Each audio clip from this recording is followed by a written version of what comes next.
Far beyond the well-traveled routes of the galactic empire, where stars seemed cold and silent, a strange signal broke through the void.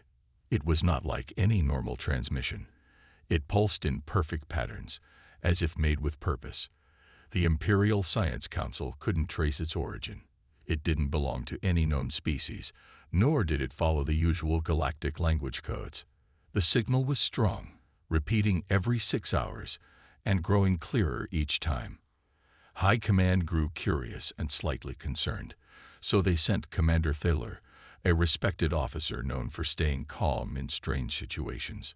He led a small but powerful fleet toward the coordinates where the signal was last recorded.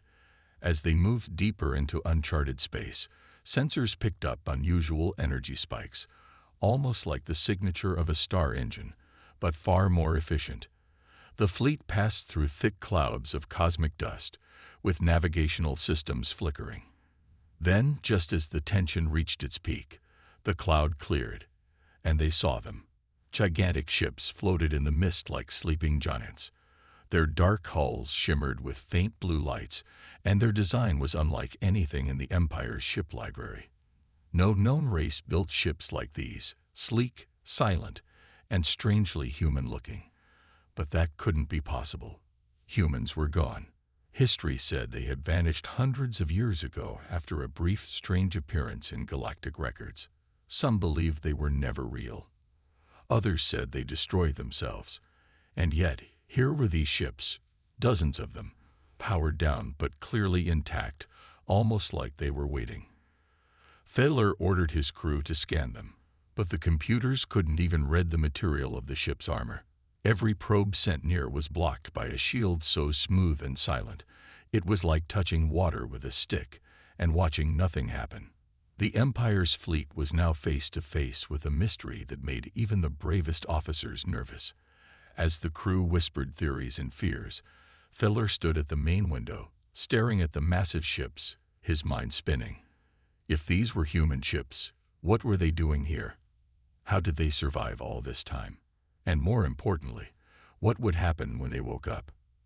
Commander Thaler stood silently on the bridge of his ship, eyes locked on the fleet of unknown vessels that floated ahead like ghosts from the past. The Imperial crew worked in silence, their screens filled with static and unreadable data. Nothing made sense. The ships didn't respond to any hails, didn't move, didn't show any signs of life. But they weren't dead either. They simply waited. Thaler ordered deeper scans, but even the Empire's most advanced systems failed to penetrate the strange metal shielding. It was as if the ships had been built by minds that thought beyond the rules of normal science. One young officer quietly suggested the impossible. Could they be human? The word hung heavy in the air, and for a moment, nobody responded. Humans were a myth now. Something taught in old space history lessons, mostly forgotten, mostly dismissed. Records of them were few and unclear. Long ago, the humans had entered the galactic stage briefly, curious and bold, but just as suddenly, they'd vanished. No one knew where they had gone. Some believed they had destroyed themselves in wars. Others said they fled into unexplored space. Over time, their memory faded like a dream. But these ships didn't feel like a dream. They were real, physical, and far more advanced than anything the Galactic Empire had ever built. As the crew dug through the oldest Imperial archives, they found a match. The symbol on one of the silent ships matched a long-lost Earth fleet record, an emblem with a circle and 3 lines, once used by humans. The realization sent chills down Thaler's spine. These were not enemy ships. These were not alien. These were human ships. But if that was true, how were they still here, undamaged, untouched by time? And why now, after all these years of silence, had they allowed themselves to be found? Questions flooded every corner of the command center, but no answers came. Then suddenly, one of the ships lit up. Just a single light at first, on the hull, near what looked like a communications array. It blinked once, then again, in a slow, steady pattern. The crew scrambled to decode the signal, but again, it was unlike anything known. Thaler ordered caution, raising shields and preparing for any unexpected movement. But the ship remained still, its light continuing to blink like a heartbeat. A second ship soon joined, its engines humming softly, barely audible through space. No weapons, no aggression, only movement. It was like watching giants wake from a long sleep. Thaler didn't know whether to feel fear or wonder. These humans, if they truly were humans, had returned not with war, but with mystery. He stepped closer to the window, staring into the nebula where the ships floated like watchers of time itself. Somewhere in the darkness, the forgotten race had waited. And now, the galaxy would remember them again. The silence in the command deck was broken not by alarms, but by something much stranger. A soft voice speaking through the Imperial speakers, calm and composed, but clearly not artificial. The crew froze. The voice was human. It spoke in smooth old galactic standard, a language that humans had once adopted when they briefly joined the known galaxy. This is Captain Rhea of the Horizon Dawn. To the galactic vessel observing us, do not be afraid. We are not here for war. Thaler leaned forward, stunned. The signal was direct, not relayed or hidden. The voice came from one of the massive ships, now fully awake and shining with light. Captain Rhea spoke again, her words steady and warm, almost as if she had been expecting to speak to them for a long time. She explained that these ships were part of the preservation fleet, a human mission launched centuries ago. After witnessing the early days of galactic conflict and sensing a dangerous future, humanity had made a choice. They left, not in fear, but in hope. Hope to explore the far edges of space, to learn, to evolve, and to avoid the wars that consumed so many. They built the preservation fleet to hide in deep space, far from sensors, wrapped in cloaking fields, waiting until the time was right to return. The ships had traveled through wormholes, hidden in dark matter zones, and studied energies unknown to the rest of the galaxy. Time moved differently for them. While centuries passed in the galaxy, the crew aged slower, supported by advanced stasis cycles and artificial environments. But the most shocking part wasn't the ship's history. It was Captain Rhea herself. A visual appeared on the screen, a woman with sharp eyes, wearing a uniform that looked both ancient and futuristic. Her voice carried no arrogance, only a quiet confidence. She said they had been watching the galaxy for some time, waiting to see if peace had a place among the stars. And now, seeing how the Empire had grown, how it explored without destroying, they decided to reveal themselves. The Empire's crew didn't know how to react. Half of them were in disbelief. The other half couldn't stop staring at the human face on the screen. It wasn't just that humans had survived. It was how they had changed. The energy fields around their ships pulsed with quiet power, and their design showed elegance and strength. Thaler finally responded, his voice steady but cautious. Why now? Why show yourselves to us? Rhea smiled faintly. Because we believe the galaxy is ready to remember, and because we've returned, not to take, but to share. Her words echoed across the bridge, leaving the crew speechless. No demands, no warnings, just a calm statement filled with mystery and weight. For the first time, the Empire was facing not an enemy, but a legend brought to life. Thaler knew this moment would be recorded in history. A forgotten race had spoken again, and everything the galaxy thought it knew was about to change forever. The days that followed the first contact were filled with tension wrapped in silence, as the human fleet floated calmly near the Imperial ships, watching but never advancing, answering questions but never revealing too much. Commander Thaler found himself constantly surrounded by advisors, scientists, and strategists, all giving conflicting opinions, some urging caution, others whispering about preemptive action. But Thaler remained focused, thinking of Captain Rhea's voice, her calm expression, and her strange words. We've returned not to take, but to share. The Empire needed to know if those words were truth or a well-crafted trap. So a decision was made. A test, subtle yet clear. Thaler sent a distress signal from a nearby mining colony known to suffer frequent system failures. It was a remote place, poor and under-resourced, and he knew that if the humans truly wanted peace, they might offer help. If they ignored it or moved to control it, then the Empire would have its answer. Within hours, the human ship named Horizon Dawn shifted course.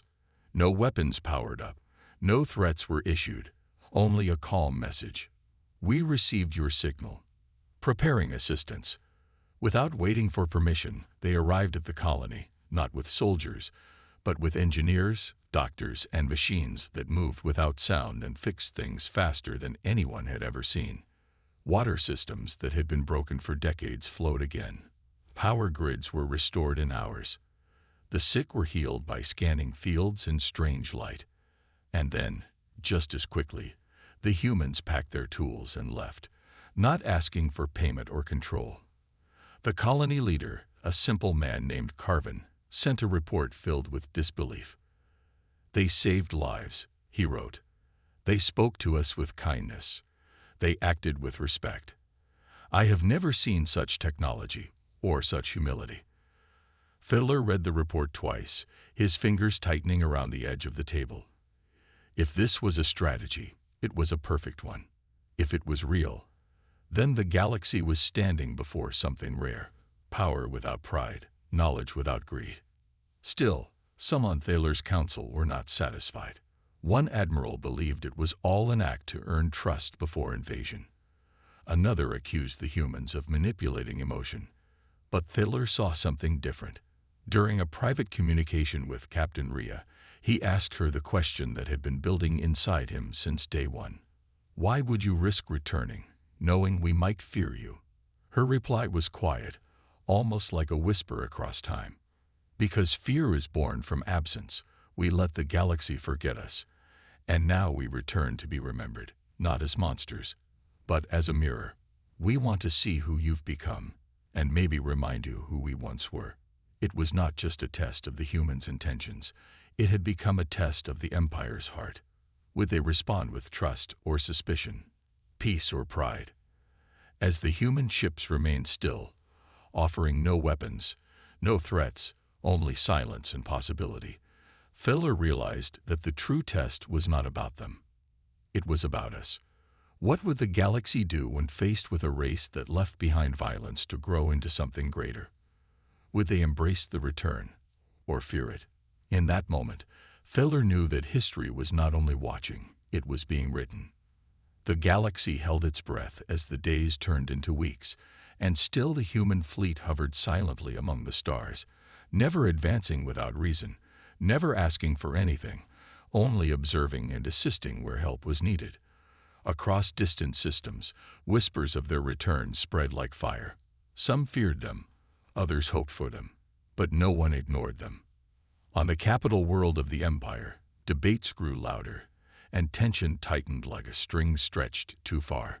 Some imperial lords demanded that the humans be forced to submit to the authority of the Galactic Empire, while others warned that doing so could lead to a war no one could win. Commander Thaler watched the chaos from his high chamber, not with fear, but with clarity. He had seen their ships, heard their leader, and watched their actions.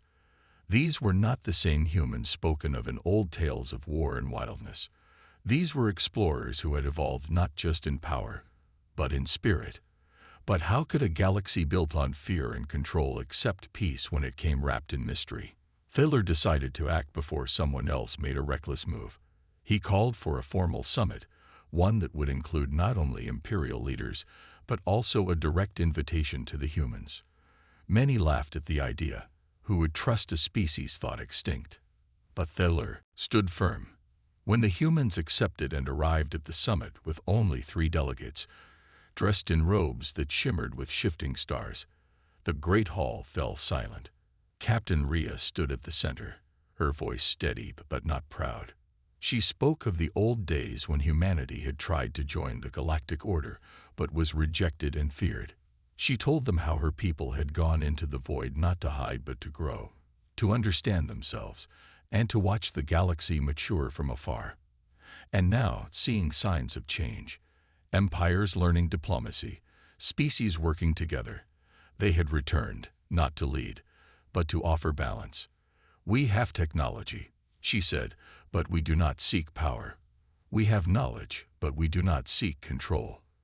We offer guidance, trade, and peace, but we will not kneel to thrones or draw weapons for ambition." Her words struck deep. For the first time in centuries, power did not feel like a sword but like a question. The summit ended with silence, not because no one had anything to say, but because no one wanted to say the wrong thing. In the days that followed, something began to shift. Small alliances formed between human scientists and galactic researchers. Trade routes were proposed, not enforced. New laws were written to allow peaceful species to share space without fear. The humans did not demand seats of power. They asked only for respect and open dialogue. The Empire, once the only force feared in the stars, began to realize that strength could come from cooperation, not dominance. And the people, the citizens across thousands of worlds, started to speak with curiosity, not fear, about the humans. Children asked questions about Earth. Scholars studied the technology of the horizon dawn. Artists painted stars with human ships beside imperial ones, not as enemies, but as equals. Commander Thaler stood once more on the bridge of his ship, now orbiting beside the silent fleet of humans, and he understood what had changed. The galaxy had not gained a new enemy. It had gained a mirror. The humans showed them what was possible when a race chose growth over war, when it remembered the past but wasn't trapped by it. A new balance had begun, not ruled by one empire or one species, but shaped by the quiet return of those once forgotten. And somewhere, deep in the stars, more human ships awakened, not for battle, but to finally take their place in a galaxy that had, at last, learned to listen.